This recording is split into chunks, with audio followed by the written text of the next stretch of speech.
And once you've collected all of this media and possibly artifacts even, we recently visited the Tabasco archive and they had on the McElhenney's Civil War uniforms. So you might get any kinds of things like that, maybe a baptismal gown or something. The things that you want to take in consideration are conservation, so that if it's in a poor state, you want to make sure it doesn't get any worse, or preservation. In conservation, you want to make sure that it stays intact and doesn't run the risk of being damaged. And some of the biggest things for damage are light, temperature, and humidity, pests, bugs, and whatnot. And I think there was one more, but those things you really got to be aware of, because light is energy and it'll affect the chemical composition of tapes and of photographs and any kind of fiber or anything. And pests, bugs, all kinds of beetles will come in and eat anything. And heat and humidity, I don't know if you've ever come across negatives or photographs that are stuck together. I think tapes will do that too. And so you want to keep your whatever media you have and things that are amazing things that you've found away from all these things. Store them in dry places, cool, dark spots, and check on them frequently. You want to put everything in acid-free boxes and make sure that, check on it every now and then, make sure the critters aren't getting in there. And if your family members happen to have photo albums, those old photo albums where they had the adhesive on them, or they use some sort of adhesive to attach the photographs to the page, what can they do? Those will definitely turn yellow over time and get gummy on the back. Best thing is get them out of there. Sometimes you can soak them to get them unstuck, but sometimes you'll have to slide a razor blade through or something to get them off of there. And then you want to immediately put them on acid-free paper, and not with any kind of glue or anything, but those little acid-free corner mounts are probably the best thing I can recommend. And that's easily picked up. Yeah, you can find those at Michael's or any kind of craft store. You can also order there a couple of places, I think Light Impressions, Daniel Smith, or artist kind of places that carry those things. You can order them. Just when you buy photo albums in the future, you always want to make sure that they are acid-free and not archival quality, but something that will not damage photographs. And if they get slides, if you come across slides and negatives. Yeah, you can have the slide pages, this on those, so you can have them. You can easily look at them in the light on the light table. So that's a good way to keep them organized in binders. And, same thing with negatives. And, this is about it. Do you want to move to? Sure. We have some samples of everything out over here.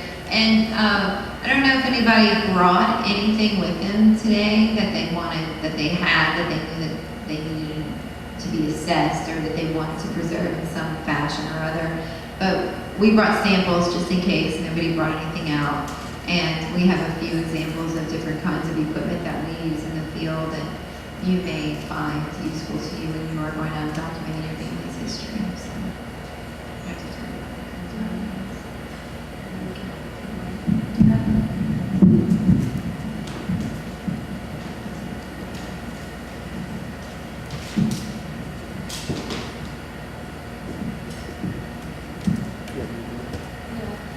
Here are a couple of examples of audio recorders. This isn't every type, but we have a regular cassette tape recorder, a digital one that I recently got a couple of years ago, but it's pretty handy just for carrying around and records directly into digital format. Not the highest quality though, and we have one of the little tiny tape recorders, again, it's small. Others are mini disc recorders, and then solid state, which also records automatically onto digital format, and you can do that at higher quality. I'm not sure how much these run nowadays. This one was about 100, and it's a pretty solid thing just to get started if you ever want to invest in more. Yeah, don't be shy of prices either. I mean, if you're documenting your family's history for your family, just go out and do it. It does, you know.